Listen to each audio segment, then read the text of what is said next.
16 rokov podnikám, no a na začiatku to nebol som tam, kde som dnes, a bolo to z toho dôvodu, že na začiatku som hľadal nejaké možnosti, ako sa posunúť, ako nepracovať 40-50 rokov v práci. Ja keď som si prepočítal, že som v tej dobe v roku 2010 zarábal ako projektant 1100 eur. Keď som si prerátal, že si chcem kúpiť auto a bývanie, tak som si povedal, že to budem musieť strašne dlho šetriť a vytvoriť si tú 20% rezervu, aby som si mohol zobrať úver alebo leasing.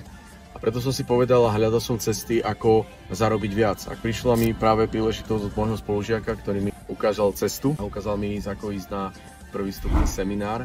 A ten seminár mi kompletne zmenil pohľad na svet. Ukázal mi konkrétne návody, stratégie, ako pracovať s peniazmi, ako začať podnikať.